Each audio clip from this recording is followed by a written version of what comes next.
క్రీస్తునందు సహోదరి సహోదరుల ప్రభువైన యేసుక్రీస్తు నామములో హృదయపూర్వక వందనాలు.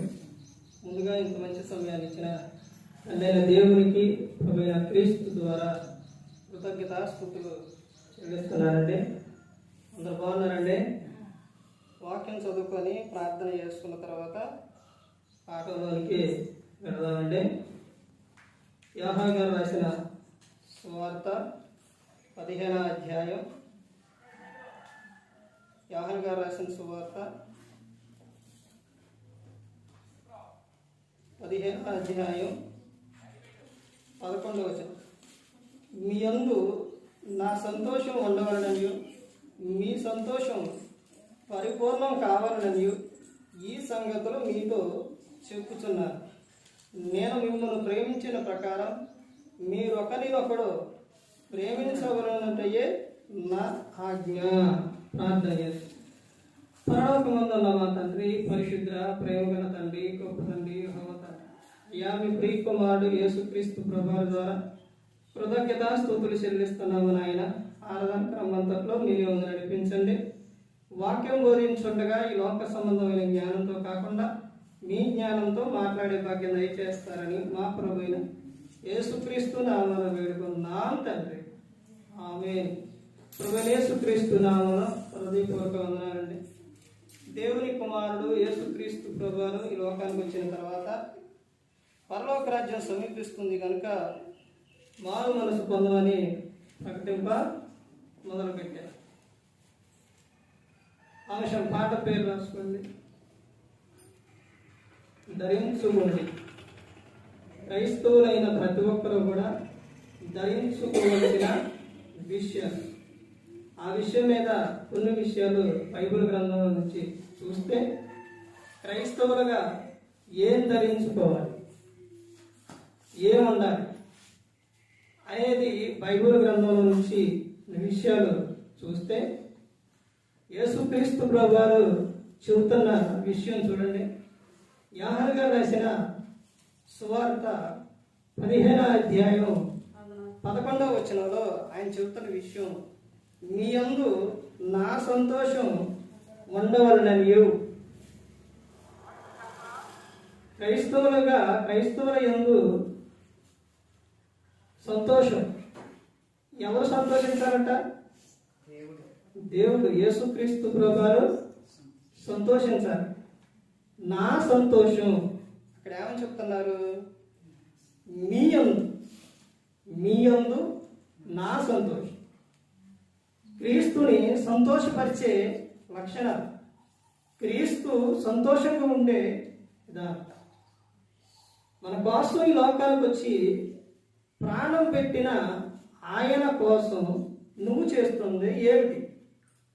ఆయన అడుగుతున్నది ఏంటి? నువ్వు చేస్తుంది ఏంటి? మీ యందు నా సంతోషం. మన యందు మన ద్వారా క్రీస్తు సంతోషపెడుతున్నారు. పరీక్షించుకోండి. ఆయన సంతోషపడుతున్నారు. స్పష్టంగా ప్రతి ఒక్కటి కూడా చెప్పారు. ప్రభా, మరి నిన్ను సంతోష పెట్టాలంటే ఏం చేయాలి? నువ్వు సంతోషంగా ఉండాలంటే ఏం చేయాలి? మరి అడుగుతున్నావు ప్రభా. సరే, ఎవరైనా అడుగుతారా? నేను మీ యందు సంతోషించాలి, సంతోషంగా ఉండాలి అని. అసలు చూడండి, ఆ విషయం అడిగారు అని అంటే ఎవరు అడుగుతారు? ఎవరు అడుగుతారండి ఆ విషయం? బయట వాళ్ళు అడుగుతారా? మీకు అర్థం అవ్వాలంటే కుటుంబం, తండ్రి తల్లి, వీడు తప్ప అయ్యా పిల్లల విషయాలు అడుగుతున్న విషయం, మీ యందు మాకు ఏం కావాలి? సంతోషం కావాలయ్యా. మీరు అలా ఉండాలయ్యా, అలా జీవించాలయ్యా, మేము సంతోషంగా ఉండే విధంగా మీరు ప్రవర్తించాలయ్యా, చూడాలయ్యా. ఎవరు అడుగుతారు? తల్లిదండ్రులు అడుగుతారు. ఎవరు అడుగుతారు? బయట ఉన్నోడు అడుగుతారా? అడగరు. తల్లిదండ్రులే అడుగుతారు. అదే విధంగా ఎందుకు అడుగుతారు? వాళ్ళు ప్రేమిస్తారు. ప్రేమిస్తున్నారు కాబట్టి, నీ పట్ల ప్రేమ కలిగి ఉన్నారు కాబట్టి,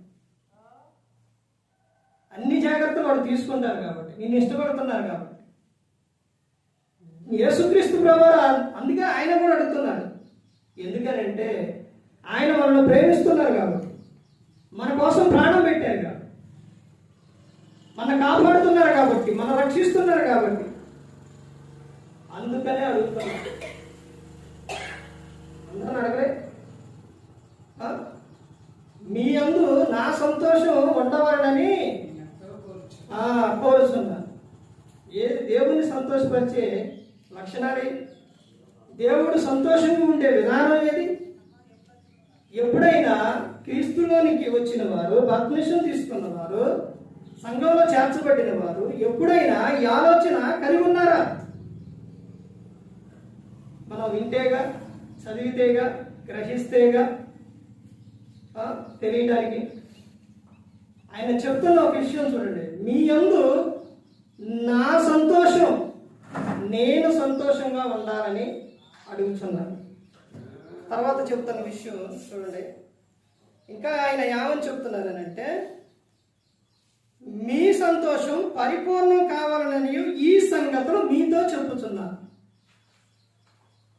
పరిపూర్ణం కావాలి మీ సంతోషం, మీరు సంతోషంగా ఉండాలి. తర్వాత ఆయన ఇంకా ఏమని చెప్తున్నారు?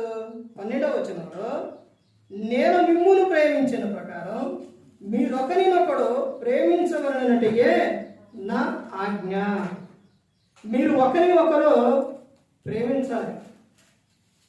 లోక సంబంధమైన ప్రేమ కాదు, దేవుని ప్రేమ. అదే పదాజ్ఞల్లో కలిపి యేసుక్రీస్తు ప్రభువారు 2 ఆజ్ఞలు చెప్పింది.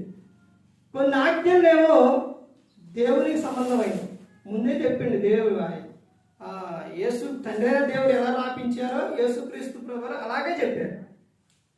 తర్వాత ఉన్న ఆజ్ఞల్లో అందరికీ సంబంధించిన ఆజ్ఞలు, అందుకనే 2వ ఆజ్ఞగా ఆ విషయం చెప్పారు. ఏంటో 2వ ఆజ్ఞ?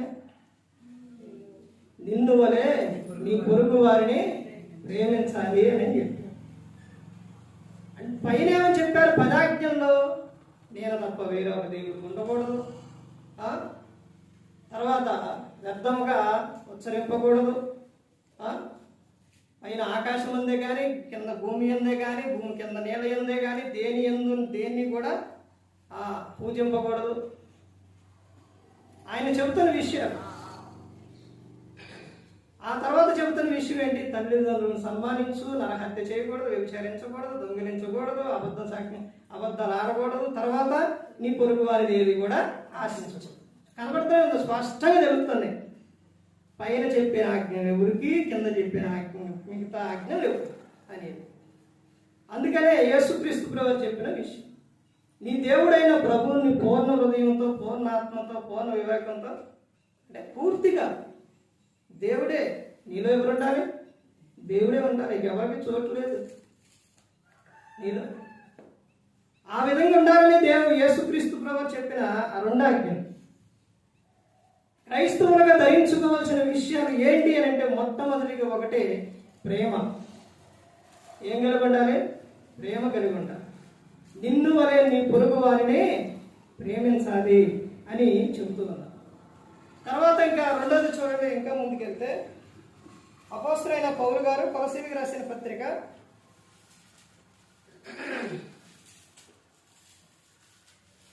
3వ అధ్యాయం 12వ వచనం. కాగా దేవుని చేత ఏర్పరచబడిన వారును పరిశుద్ధులను ప్రియులైన వారికి తగినట్లు మీరు జాలిగల మనసును, దయాళత్వమును, వినయమును, సాత్వికమును, దీర్ఘశాంతమును ధరించుకొనుడి. ఎవరంట వీళ్ళు?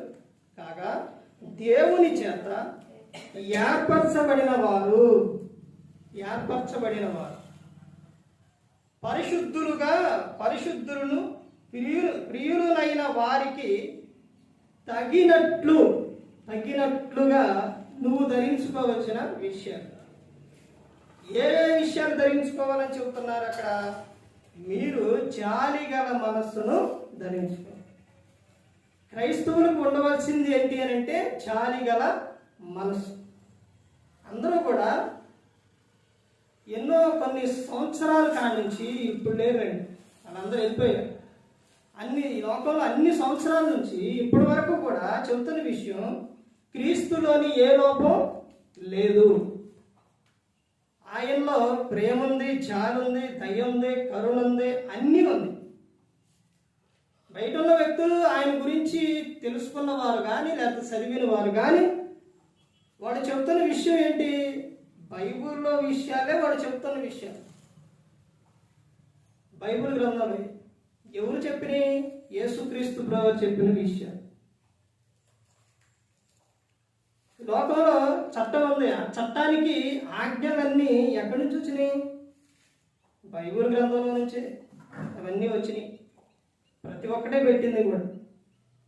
కానీ క్రైస్తవులుగా బైబిల్ చదవరు. ఇక్కడ చెబుతున్న విషయం ఏం ధరించుకోవాలి అంటే జాలి గల మనస్సును నువ్వు ధరించుకోవాలి. బాగా ఎంత జాలో అంటారు. అలా జాలి గల మనస్సు నువ్వు ధరించుకుంటే నా చెప్పారే యేసుక్రీస్తు ప్రభువు ఏమని? సంతోషం. అప్పుడు అలా అన్నప్పుడు వాళ్ళు చెప్పే విషయం నువ్వు జాలి గల మనస్సును ధరించుకొని నువ్వు ఉంటే వాళ్ళు ఏమంటారో తెలుసా? వీళ్ళు దేవుని నమ్ముకున్నారు, అలాంటి మనసు కలిగి ఉన్నారు అంటారు. తర్వాత చెప్తున్న విషయం ఇంకా ఏమని చెప్తున్నారంటే దయాళత్వమును ఏం కలిగి ఉండాలంట? దయ కలిగి ఉండాలి. అందరి పట్ల, ప్రతి ఒక్కరి పట్ల క్రైస్తవులుగా కలిగి ఉండాల్సిన విషయం ఏంటంటే దయ కలిగి ఉండాలి. తర్వాత విషయం ఏంటంటే వినయం. దేవుడు ఎవరి యొద్ద నివాసం చేస్తారనంటే కోపడే వారిలో కాదు, వినయము గల వారి యొద్దనే ఆయన నివాసం చేస్తారు. వినయం గలవారు. తర్వాత ఇంకా ఏమని చెప్తున్నారు? సాత్వికం. సాత్వికులు ధన్యులు, వారు ఏం చేస్తారంట? ధన్యతల్లో మత్తయి సువార్త 5వ అధ్యాయంలో ధన్యతలు ఉన్నాయా? 9 ధన్యతలు ఉంటాయి. ఆ ధన్యతలు చదివారు ఎప్పుడన్నా? క్రైస్తవులుగా సేవకులకి ఇవన్నీ కూడా ప్రతి ఒక్కటి తెలియాలి. క్రైస్తవులుగా కొన్ని కంఠస్థ వాక్యాలు రావాలి. మొదటిగా ఉన్న ఆ అధ్యాయాలు 66 పుస్తకాలు కానీ, ఆ తర్వాత ధన్యతలు కానీ, శిష్యుల పేర్లు కానీ, ఇవన్నీ కొన్ని కంఠస్థం రావాలి. అలా వస్తేనే మనకు అర్థమవుతుంది. సాత్వికులు ధన్యులు, వారు భూలోకమును స్వతంత్రించుకుందురు. సాత్వికం కలిగి ఉండాలి. తర్వాత ఇంకా విషయం ఏమని చెప్తారంటే దీర్ఘశాంతమును ధరించుకోండి. దీర్ఘశాంతం కలిగి ఉండాలి. ఎందుకు యేసుక్రీస్తు ప్రభువారు రాకడ ఆలస్యం చేస్తున్నారనంటే అందరి పట్ల ఆయన ఏం చూపిస్తానంట? దీర్ఘశాంతం. ఇప్పుడే వస్తే ఎంతమంది నరకానికి వెళ్ళిపోతారు? ఎంతమంది నరకానికి వెళ్తారండి? అందుకని అందరూ అంతటా ఏం పొందాలని కోరుకుంటున్నారంటే మారు మనసు పొందాలని ఆయన కోరుకుంటున్నారు. ఏ ఒక్కరు కూడా నశించి నరకానికి వెళ్ళిపోవడం ఆయనకు ఇష్టం లేదు. అందుకనే ఆయన అందరి పట్ల ఏం చూపిస్తున్నారంటే ప్రేమ చూపిస్తున్నారు. అందరికీ అర్థమైంది ప్రేమ. లోకంలో ఉన్నవారు అందరికీ అర్థమైంది, కానీ ఒక క్రైస్తవులకు మాత్రం అర్థం. క్రైస్తవులకు మాత్రం అర్థం. ఎందుకనంటే యేసుక్రీస్తు ఎందుకని ఇంత నిర్లక్ష్యం? క్రైస్తవులకు అన్ని విషయాల్లో నిర్లక్ష్యమే. లోకంలో పనులు చేసే విషయాల్లో కాదండి, దేవుని పని విషయాల్లో, మందిరం విషయాల్లో క్రైస్తవులకి అంత నిర్లక్ష్యం. ఎందుకనంటే ఆయన ఏమీ అనడం, ఏమీ చేయడం, ఏమి అనడం యేసుక్రీస్తు ప్రభువు. అందుకనే అదే ఒక రాకపోతే, మందిరానికి రాకపోతే, ఆయన మాట వినకపోతే ఎప్పటికప్పుడు బెత్తం తీసుకొని లేకపోతే కత్తి తీసుకొని లేకపోతే అలాంటివి చేస్తూ ఉంటే చక్కగా వస్తారు వింటారు. కానీ ఆయన అంత చేయరుగా. ఆయన ఏం కలిగి ఉండవు ఈ విషయం విషయాలు ఎందుకు కలిగి ఉండవు, ఎందుకు చూపిస్తుండో నీ పట్ల అంటే నువ్వు మారాలి, మార్పు చెందాలి, మారు మనసు పొందాలని చూపిస్తుండవు. ఇప్పుడు నీకు అర్థమవుతుంది, ఒకనాడు అర్థమైంది. ఒకనాడు యేసుక్రీస్తు ప్రభువారు ఇప్పుడు నువ్వు ఇక్కడ చూపించి, నువ్వు ఇక్కడ ఆయన అంటే నువ్వు లెక్క లేకుండా, భయం లేకుండా, భక్తి లేకుండా నువ్వు ఎలా అయితే జీవిస్తున్నావో ఒకనాడు అప్పుడు అర్థమైంది నీకు. ఆ రోజున ఆయన చూడంగానే, ప్రకటన గ్రంథంలో ఉండింది, ఆయన చూడంగానే రొమ్ము కొట్టుకొని ఏడుస్తారంట.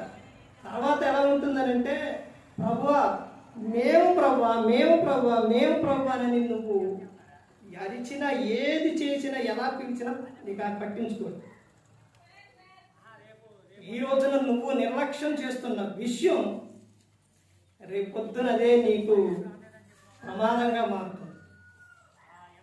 తర్వాత ఆయన ఇంకా చెబుతున్న విషయం ఏం ధరించుకోవాలంట, ఇంకా ఏం ధరించుకోవాలంటే చూడండి, కొలస్సీలకు అక్కడే చెబుతున్న 3వ అధ్యాయం 14వ వచనం చూడండి. వీటన్నిటిపైన పరిపూర్ణతకు అనుబంధమైన ప్రేమను ధరించుకొనుడి. ఏందని మొట్టమొదటిగా చెప్పిన విషయం, మీరు ఏం కలిగి ఉండాలని యేసుక్రీస్తు ప్రభువు చెప్పారని అంటే ప్రేమ. ఒకరికొకడు ఏమి పొందాలి, ఏం కలిగి ఉండాలి అని అంటే ప్రేమ. ఆ ప్రేమ గురించి బైబిల్ గ్రంథం మొత్తం చెబుతున్న విషయం. ఏం ధరించుకోవాలి క్రైస్తవులుగా అంటే ప్రేమ ధరించుకోవాలి. తర్వాత ఇంకా ఏమని చెప్తున్నారని అంటే చూడండి, అపోస్తలుడైన పౌలు గారు ఎఫెసీయులకు రాసిన పత్రిక 6వ అధ్యాయం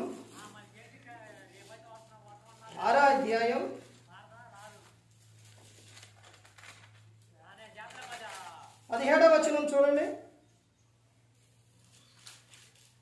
మరియు రక్షణను శిరస్త్రాణమును, దేవుని వాక్యమును, ఆత్మ ఖడ్గమును ధరించుకొనుడి. ఏం ధరించుకోవాలంట? దేవుని వాక్యమును, ఆత్మ ఖడ్గం ధరించుకోవాలి. దేవుని వాక్యం అనేది హృదయంలో ఉంటే తప్పులు చేయరండి. దేవుని వాక్యం అనేది మనలో ఉంటే ఏ విషయాల్లో కూడా తప్పిపోరు. యవనస్తులు తాము పడిపోకుండా జాగ్రత్తగా చూసుకోవాలంటే దేన్ని బట్టి అని అంటే వాక్యాన్ని బట్టి. ప్రతి ఒక్కరూ కూడా చేసే ప్రతి ఒక్క పనిలో కూడా వాక్యం నీ హృదయంలో ఉంటే ఆ వాక్యానుసారంగా నువ్వు నడుస్తావు. ఆత్మ ఖడ్గం. అలా నువ్వు ఆ వాక్యానుసారంగా నువ్వు అలా నడవకపోతే నీ ఖడ్గం ఏమవుతుందని అంటే గుచ్చుకుంటుంది. ఇదిగో నువ్వు చేసేది ఆ వాక్యానుసారం కాదు, నువ్వు వాక్యానుసారంగా చేయాలి అని అదే చెప్తున్నారు. దేవుని వాక్యమును, ఆత్మ ఖడ్గమును నువ్వేం చేయాలి? ధరించుకొని నువ్వు ఉండాలి. తర్వాత ఇంకా చెబుతున్న విషయం చూడండి, 11వ వచనంలో చూడండి ఏం చెబుతున్నారో, మీరు అపవాది తంత్రములను ఎదిరించుటకు శక్తిమంతులగునట్లు దేవుడించు సర్వాంగ కవచమును ధరించుకొనుడి. అపవాది తంత్రాలు ఎదిరించాలి అని అంటే ఏం చేయాలంట? దేవుడిచ్చు సర్వాంగ కవచమును ధరించుకోవాలి. అంటే దేవుని వాక్యాన్ని నువ్వేం చేయాలి? ధరించుకోవాలి. ఇప్పుడు ఒక షర్ట్ ఇప్పుడు వేసుకున్నావు, ఎలా ధరించుకున్నావో అదే విధంగా మొత్తం కూడా నువ్వేముండాలి అని అంటే నీలో వాక్యమే ఉండాలి. నువ్వు అపవాది తంత్రాన్ని ఎదిరించాలి అని అంటే నీలో వాక్యం ఉండాలి. వాక్యం లేకపోతే నువ్వు అపవాది తంత్రాలను ఎదిరించలేరండి. ప్రతి ఒక్క శోధనకు కూడా ఏమైపోతారని అంటే పడిపోతారు. ఏ ఒక్కటి వచ్చినా కానీ లోకంలోనికి వెళ్ళిపోతారు. బాధ వచ్చినా, శ్రమ వచ్చినా, ఏదొచ్చినా కానీ లోకంలోకి వెళ్ళిపోతారు. అదే వాక్యం అనేది నీలో ఉంటే, వాక్యాన్ని నువ్వు ధరించుకొని ఉంటే, ఇదిగో దేవుడు నాకు సహాయం చేస్తారు, దేవుడు ఉన్నారు, నేనెందుకు భయపడాలి, నేనెందుకు లోకంలోకి వెళ్ళిపోవాలి, నేను ఆయన మీద ఆధారపడ్డప్పుడు అన్నీ ఆయనే చూసుకుంటారని ఆయన మీద నువ్వు ఆధారపడు. ఎప్పుడు అంటే వాక్యం నీలో ఉన్నావు. ఏదైనా ఒక శోధనకు కానీ అపవాది ఏదైనా కలిగించినప్పుడు ఆ శోధనకు నువ్వు పడిపోకుండా ఉండాలి అని అంటే, అపవాది తంత్రాలకు నువ్వు పడిపోకుండా ఉండాలి అని అంటే దేవుడిచ్చు సర్వాంగ కవచమును నువ్వు ధరించుకో. తర్వాత ఇంకా ఏమని చెప్తున్నారో చూడండి. అపోస్తలుడైన పౌలు గారు ఎఫెసీయులకు రాసిన పత్రిక 4వ అధ్యాయం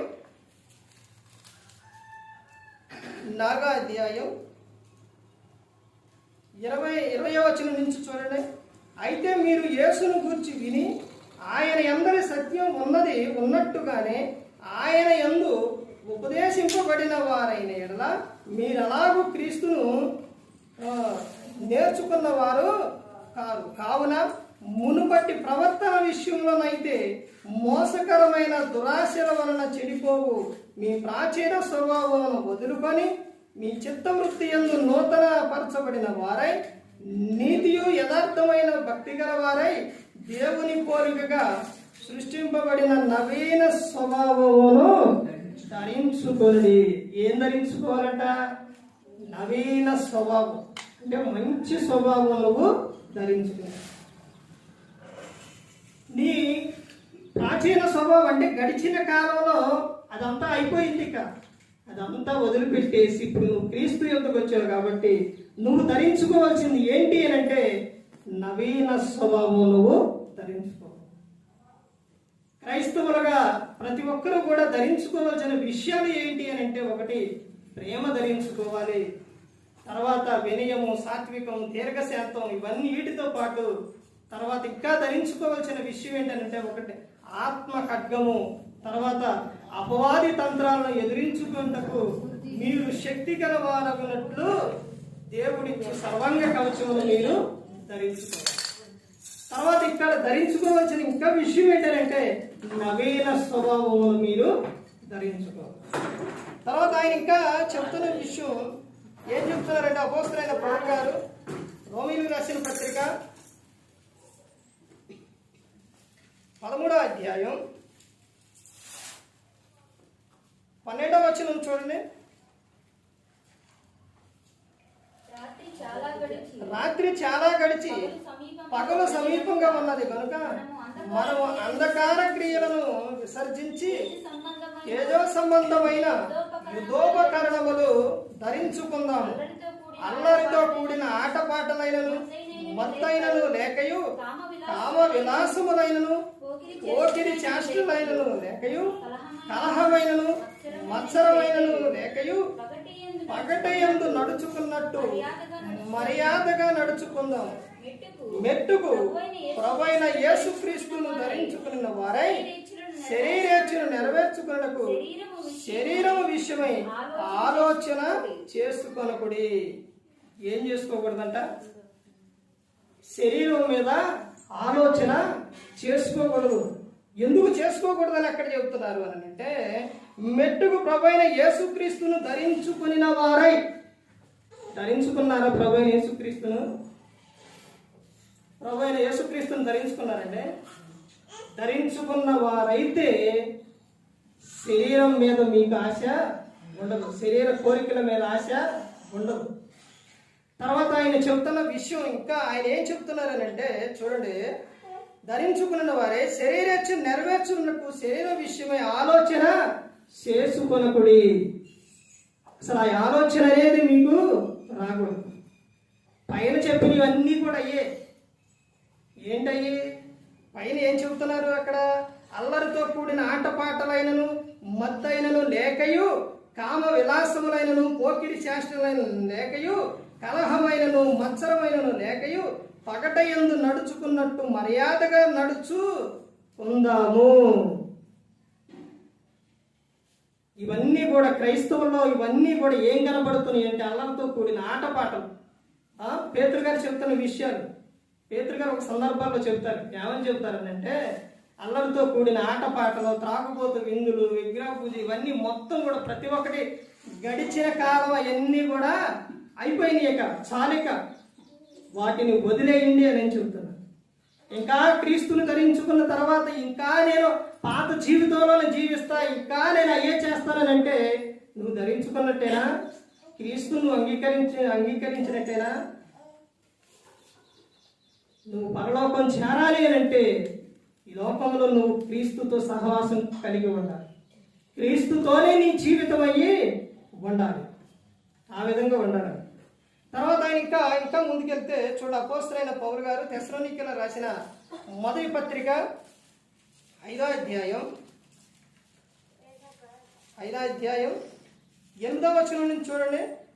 మనము పగటివారమై ఉన్నాము కనుక మత్తులమై ఉండక విశ్వాస ప్రేమలను కవచము రక్షణ నిరీక్షణను శిరస్త్రాణమును ధరించుకుందాము. ఎందుకనగా మన ప్రభువైన యేసుక్రీస్తు ద్వారా రక్షణ పొందుటకు దేవుడు మనలను నియమించిన గాని ఉగ్రత పాలగుటకు నియమింపలేదు. దేనికి నియమించారంట? రక్షణ పొందుటకు. ఈ విషయం యోహాను గారు రాసిన సువార్త 3వ అధ్యాయం 16-17 వచనాల్లోనే చెబుతారు. ఎందుకు ఆయన కుమారుని పంపించారు అని అంటే లోకమంతా కూడా ఏం పొందాలి అని అంటే రక్షణ పొందాలి అని. ఇక్కడ చెప్తున్న విషయం కూడా అంతే. ఏమని చెప్తున్నారు? ఎందుకన అంటే పైన చెప్తున్న విషయం ఏంటి? మనము పగటి వారమై ఉన్నాము కనుక మత్తులమై ఉండకూడదండి. తర్వాత విశ్వాస ప్రేమ ఏమని చెప్తున్నారు? విశ్వాస ప్రేమలను కవచము రక్షణ నిరీక్షను అను శిరస్త్రాణమును ధరించుకుందాము. ఎందుకు ధరించుకోవాలి అనేది కింద కూడా ఆ విషయం చెబుతున్నారు. దేవుడు ప్రశ్నించినప్పుడు దానికి జవాబు కూడా ఆయన చెబుతారు. ఎందుకు చెబుతున్నారు అని అంటే అక్కడ చూడండి, ఎందుకనగా మన ప్రభువైన యేసుక్రీస్తు ద్వారా రక్షణ పొందుటకు దేవుడు మనలను నియమించెను కానీ ఉగ్రత పాలగుటకు నియమింపలేదు. ప్రతి ఒక్కరూ కూడా రక్షణ పొందాలి, పరలోకం చేరాలనే యేసుక్రీస్తు ప్రభువును ఈ లోకానికి తండ్రి అయిన దేవుడు పంపించాడు. ఆ ప్రేమ యందు నువ్వు నిలిచి ఉంటే, క్రీస్తును నువ్వు ధరించుకొని ఉంటే, క్రీస్తును నువ్వు సొంత రక్షకునిగా అంగీకరించి ఉంటే నువ్వు ఎక్కడ ఉంటావు అనంటే పరలోకంలో ఉంటావు. పరలోకం అంటే భూలోకంలో ఉన్నట్టు కొంతకాలం కాదండి. అర్థమవుతుందండి? యుగ యుగాలు తరతరాలు కూడా ఆనందంగా సంతోషంగా ఉంటావు. ఈ లోకంలో ఎంతకాలం ఉంటామండి? దేవుడిచ్చిన ఆయుష్కాలం పూర్తి చేసుకొని ఏదో సమయానికి వెళ్ళిపోతారు. కానీ నీ జీవితం ఎల్లప్పుడూ కూడా ఇక్కడ క్రీస్తు నందు నువ్వు ఉంటే, క్రీస్తు నందు నువ్వు జీవిస్తే నీ జీవితం చాలా ఆనందంగా ఉంటుంది. కానీ ఈ విషయం తెలుసుకోవట్లేదు, మర్చిపోతున్నా. ఇదే జీవితంలే అనుకుంటా, ఇదే క్షణికం, ఈ జీవితమే ఇక మాకు చాలే అనుకుంటున్నా.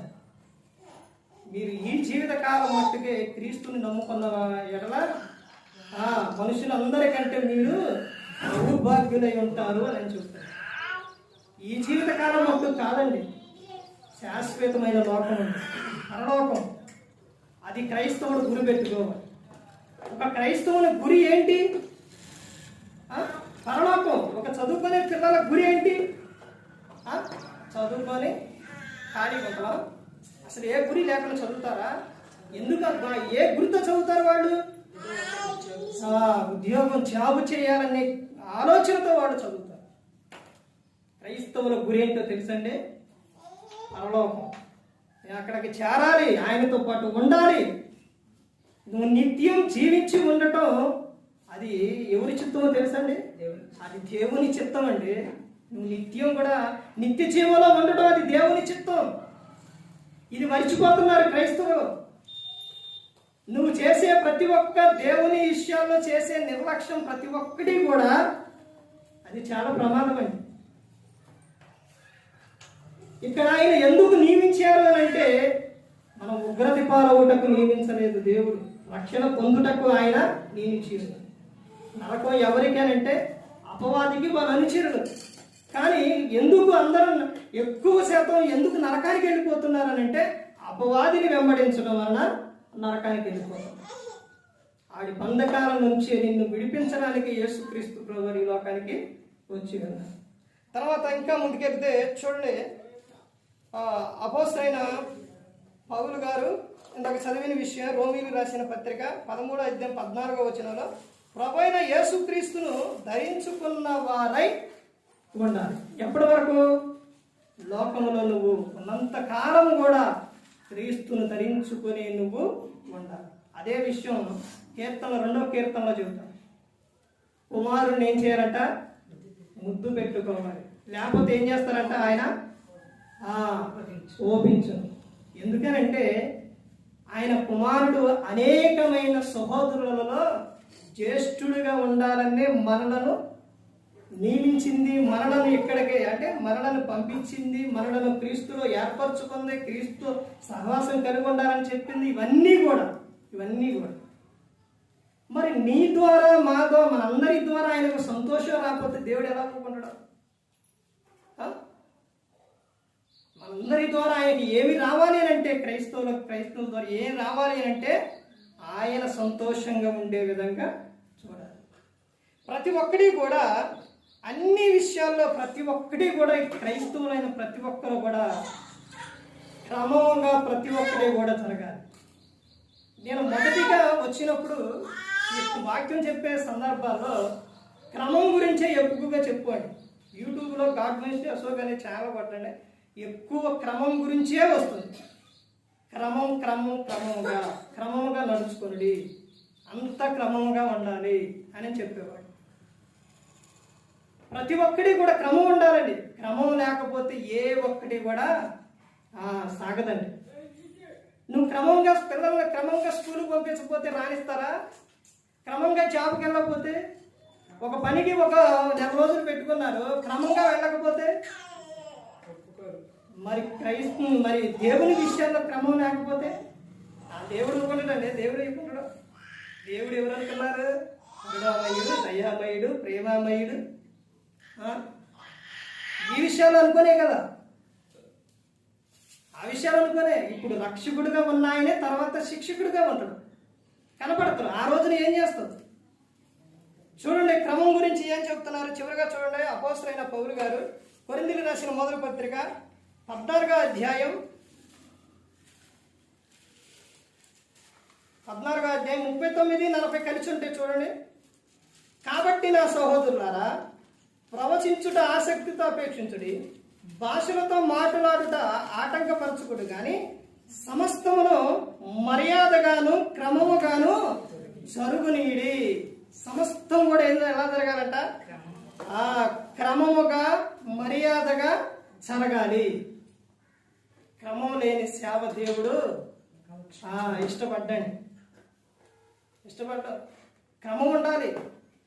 క్రైస్తవులైన ప్రతి ఒక్కరికి కూడా ఈ లోకంలో దేవుని విషయాల్లో ఒక క్రమం అనేది ఉండాలి. నిన్ను దేవుడు ఎలా కాపాడుతున్నాడు? ఒకరోజు కాపాడి, ఒకరోజు వదిలేసి, ఒకరోజు అలా చేస్తుండే దేవుడు. ప్రతిరోజు కాపాడుతున్నారు. కీర్తన 121 కీర్తన చదవండి. ఆయన కునుకడు నిద్ర ఓడు. ఎందుకు? ఎవరి కోసం? మన కోసం అండి. ఆయన ఆ విధంగా దేవుడు అలా కాపాడుతూ ఉంటే ఈ రోజున క్రైస్తవులైన ప్రతి ఒక్కరూ కూడా ఎలా ఏం చేస్తున్నారనంటే క్రమం అనేది లేదు. ఈ రోజున చెప్పే ప్రతి ఒక్క మాట నీకు బాధ కలగవచ్చు, చెప్పే ప్రతి ఒక్కటి నీకు ఇష్టం లేకపోవచ్చు, కానీ ఒకరోజు ఈ వాక్యమే నీకు అవసరమవుతుంది. ఆ రోజున నువ్వు పిలిచిన, అరిచిన, కేకలు పెట్టిన నీకు దొరకదు వాక్యం. సామెతల గ్రంథం 1వ అధ్యాయం మొత్తం చదవండి, అదే ఉంటుంది. ఆ విషయాలు 24వ వచనం నుంచి కూడా మొత్తం కూడా అదే ఉంటుంది. ఎందుకనంటే క్రైస్తవులుగా నిర్లక్ష్యం చేస్తే ఏం జరుగుతుందో అక్కడ చెబుతున్న విషయం. ఏమంటే దేవునికి మొరపెట్టుకున్నప్పుడు ఒకనాడు ఇశ్రాయేలు ప్రజల విషయాల్లో జరిగిన విషయాలు ఏంటంటే ఇదన్నా గుర్తు రావట్లేదా? వాళ్ళు మొరపెట్టారు. ప్రభువా, మేము ఈ శ్రమలు, బాధలు ఇవన్నీ కూడా పడలేకపోతున్నాం అనండి కేకలు పెడితే మోషే గారిని పంపించి వాళ్ళందరినీ రప్పించారు. మామూలుగా అయితే ఆడికి వెళ్ళిన తర్వాత ఆయన పరో పంపించడం, కానీ అక్కడ అద్భుతాలు చేసి వాళ్ళందరినీ కూడా తీసుకొచ్చారు. మొరపెట్టుకున్నారు. దేవుడు ఏం చేసిండు? ఒక ఆయన పంపించి వాళ్ళందరినీ కూడా విడిపించి తీసుకొచ్చిన తర్వాత అరణ్య ప్రాంతానికి అన్నీ వచ్చిన తర్వాత దేవుని మాట వింటే వాళ్ళు ఎప్పుడో వెళ్ళిపోయాడు. వినరుగా? బయటకు వచ్చిన తర్వాత వాళ్ళ విధానం ఎలా ఉందండి? మేము అక్కడ అవి తినేవాళ్ళం, ఈ తినేవాళ్ళం, కాకరకాయల ఎన్ని తినేవాళ్ళం, మాకు ఇక్కడ ఏమీ లేదు, సనగటం గొనగటం ఇవన్నీ మొదలు పెట్టారు. అప్పుడు దేవునికి మోషే గారు ప్రార్థన చేస్తే వాళ్ళు ఏవైతే అడిగారో అవన్నీ ఇచ్చారు. అవన్నీ ఇచ్చిన తర్వాత దేవుడు సమృద్ధిగా అన్నీ ఇచ్చిన తర్వాత ఏమైపోయారు? దేవుని ఆజ్ఞను మరిచిపోయి ఆ విషయమే కొరింథీయులకు రాసిన మొదటి పత్రిక 10వ అధ్యాయం మొత్తం కూడా 10వ అధ్యాయం మొదటి నుంచి అదే ఉంటుంది. ఎందుకు మరలా అపోస్తలుడైన పౌలు గారు రిపీట్ చేశారు అంటే ఆ విషయం చదవండి, మీకు అర్థమైంది. కింద వచనాలకు వచ్చేసరికి ఎందుకు చెప్పారు అని అంటే చూడండి, 11వ వచనం చూడండి. ఈ సంగతులు దృష్టాంతములకు వారికి సంభవించి యుగాంతమందున్న మనకు బుద్ధి కలుగుటకై రాయబడిను. ఎందుకు మరలా కొన్ని వేల సంవత్సరాల తర్వాత మళ్ళీ ఎందుకు రాపించిండు? బుద్ధి కలగాలని. అంటే క్రైస్తవులు మర్చిపోతారండి. బుద్ధి కలగాలని మరలా రిపీట్ చేసింది. ఇవన్నీ కూడా వాళ్ళందరూ తిని తాగి వాళ్ళు మరిచిపోయి ఏం చేస్తున్నారంట? సనగటం, గొనగటం, వ్యభిచారాలు ఇవన్నీ కూడా చేసి మొత్తం సంహారకుని చేత మొత్తం కూడా ఇదైపోయారు. ఒక్క ఇద్దరు తప్ప ఎవ్వరు కూడా వెళ్ళలేదు. కాలేబు, యెహోషువ. అన్ని లక్షల మంది ఏమైపోయారు? ఏంటి కారణం అని అంటే ఒక ఇద్దరు ముగ్గురు గురించి చెప్తాను మీకు. ఏంటి అని అంటే ఒక ఇద్దరు ఎక్కడ నుంచున్నారు అనుకోండి, వాళ్ళు ఏం మాట్లాడుకుంటున్నారు అని అటు నుంచి వెళ్ళేవాళ్ళు వాళ్ళు అక్కడ ఆడతారు, మళ్ళీ ఇటు నుంచి వచ్చేవాళ్ళు ఆడాడుతారు. చూడండి, అక్కడ మొత్తం ఒక ఏమైపోతుంది, గుంపు ఏర్పడింది అనమాట. తర్వాత ఆ మాట ఇక్కడ జరిగిన విషయం కూడా అదే. ఒకడు చేస్తున్నారుగా ఇంకొకడు, ఇంకొకడు, లక్షల మంది ఇదైపోయింది. మనిషి స్వభావం. ఒకళ్ళు ఏదన్నా చేస్తూ ఉంటే మంచి కాదు, చెడు, మంచిని తీసుకోరు. ఒకళ్ళు ప్రార్థనకు వస్తే ఇంకొకళ్ళు రారు. ఒకళ్ళు ఏదన్నా పనికి మాని పని చేస్తే దాన్ని ఏం చేస్తారు? చక్కగా అదే చేస్తారు. వీడు చేసిన పని కూడా అదే. అయ్యో వాళ్ళు చేస్తున్నారంటే ఒక 10 మంది, ఒక 100 మంది చేస్తున్నారని అంటే మనం చేయకూడదు, ఆ తప్పు అది చేయకూడదు అనుకోకుండా వాళ్ళు చేస్తున్నారుగా. ఒక ఆమెనే అమ్మా సినిమాలకు వెళ్ళకూడదు, అట్టా చూడకూడదు అని అంటే ఒక యవన స్త్రీని, అమ్మా నీకు తెలియట్లేదమ్మా సినిమాకారులు ఎంత జనం ఉంటారనుకున్నావు, అమ్మ అట్ట కాదమ్మా, అట్లా చూస్తే అల్లరితో కూడిన ఆటపాటలు అవన్నీ చూస్తే నరకానికి వెళ్తారా అని ఆమె తల్లి చెప్తే ఆమె అందంట, వాళ్ళందరూ వెళితే నేను వెళ్తాలే అన్నాను. చూడండి, ఒక 110 మంది ఏది చేస్తే తప్పు చేస్తే అదే తప్పు చేసినా అదే ఏంటది కరెక్ట్, అది తప్పని తెలుసుకోవడం కాదు. ఇక్కడ ఇశ్రాయేలు ప్రజలు చేసిన విధానం కూడా అదే. అందుకనే మరలా అపోస్తలుడైన పౌలు గారు దాన్ని ఏం చేశారనంటే మరలా రిపీట్ చేయడానికి కారణం ఎవరు? ఎందుకు రాసింది అపోస్తలుడైన పౌలు గారైనా దేవుని ప్రేరేపణ, దేవుని ఆలోచనతో మరలా రాపించారు. బుద్ధి కలుగుటకే. ప్రతి ఒక్కరూ కూడా తెలుసుకోవాల్సిన విషయం. ఈ రోజున నువ్వు తెలుసుకోకపోతే తర్వాత కాలంలో తెలుసుకోలేరు. అర్థమైందండి? ఏ క్షణాన ఏ సమయానికి ఏం జరుగుతుందో తెలియదు. నువ్వు పుట్టి ఇప్పటికి ఎన్ని సంవత్సరాలు? 20, 30, 40 సంవత్సరాలు అయినాయా? ఈ లోపులో ఎంతమంది లోకం విడిచి వెళ్ళిపోయారు. మా ఊరిలో నేను ఒకసారి ఆలోచిస్తే అదే బాగా, అసలు ఎంత బాగా తెలుసండి, నేను పుట్టిన తర్వాతే, నా జ్ఞాపకం ఎరిగిన తర్వాతే, సరే జ్ఞాపకం కాకపోయినా ఒక 10 సంవత్సరాల నుంచి ఆలోచిస్తే ఎంతో మంది వెళ్ళిపోయారు.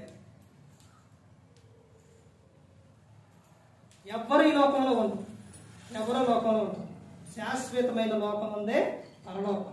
ఆ లోకం చేరడానికే క్రైస్తవులుగా సిద్ధపడి ఉన్నారు. ప్రతి ఒక్కడి కూడా దేవుని ఎదుట ప్రతి ఒక్కడి కూడా నువ్వు చేసే ప్రతి ఒక్కడి కూడా ఎలా ఉండాలంటే క్రమంగానే ఉండాలి. నిర్లక్ష్యం అనేది ఉండవు. ఈ రోజున దేవుని మందిరం విషయాల్లోనే వచ్చే విషయాల్లోనే నీకు నిర్లక్ష్యం అనేది క్రమం అనేది లేకపోతే తర్వాత ఈ జీవితంలో ఏది క్రమంగా చేయలేవు. క్రమం ఉండదు. క్రమం ఎక్కడి నుంచే ఉండాలి. అర్థమవుతుందండి? పిల్లలకు ఎక్కడి నుంచి స్టడీ, ఎక్కడి నుంచి క్రమం అంటే స్కూల్కి వెళ్ళే విషయం కానించి వాళ్ళకి యూకేజీ ఎల్కేజీ కానించి నేర్పుతారు.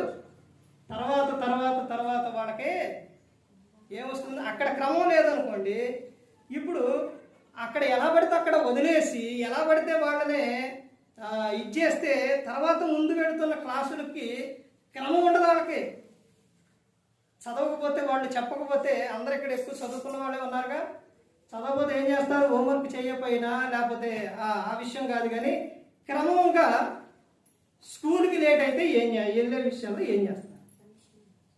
మామూలుగా ఉండదు. ఎలా ఉంటుంది తెలుసంటే బయటే నుంచో పెడతారు. ఎక్కడి వరకు ముందు వెళ్ళంగానే ప్లెడ్జ్ జరిగిద్దా? ఆ విషయంలో అప్పుడే లేటుగా వస్తే ఎక్కడ ఉండాలి? బయటే ఉండాలి. అదే క్రైస్తవులకు పెట్టండి, వచ్చే వారం ప్రార్థన కూడా రారే కదా, 2-3 వారాలు అటు చేస్తే మాకు ఈ అయ్యారు వద్దునే వద్దా అంటారు. క్రమం చాలా అవసరం అండి. చూశారండి? ఎందుకు పిల్లలకు ఆ క్రమం పెట్టారు? ప్లెడ్జ్ అయ్యే వరకు కూడా ఎవరు తర్వాత వెళ్ళిన తర్వాత ఒకవేళ క్లాసు జరిగేటప్పుడు వస్తే ఎక్కడి నుంచి ఉంటారు? మరి సంఘాల్లో ఇవన్నీ చెప్తే ఇవన్నీ కూడా ప్రతి ఒక్కటి తెలుసు, కానీ క్రైస్తవులకి పాటించరు. క్రమం ఉండాలండి ప్రతి ఒక్కటి. లోకంలోనే అంత క్రమంగా ప్రతి ఒక్కటి విషయాల్లో క్రమం ఉంటే, పనికెళ్ళే విషయాల్లో, జాబ్కి వెళ్ళే విషయాల్లో, అన్ని విషయాల్లో క్రమంగా పెడుతున్నారా? 10 గంటలకి 9 గంటల 10 అంటే 11 గంటలకు వెళ్తారండి. పిల్లల్ని 8 గంటల స్కూల్ కంటే నువ్వు 10 గంటలకు పంపిస్తావా? మా ఊర్లో ఎర్రాపురంలో 8 గంటలకి వ్యాన్ వచ్చింది.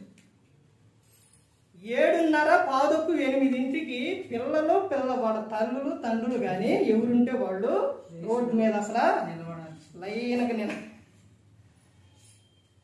వ్యాన్ వచ్చిందనుకోండి, వచ్చి అలా ఆపుతురు, వీళ్ళు ఎక్కగానే వాళ్ళు ఎక్కనే, అక్కడ ఉండోడు ఎక్కనే వెళ్ళిపోవటమే. పోనీలే వాళ్ళు రాలేదని ఆపు చేస్తారా?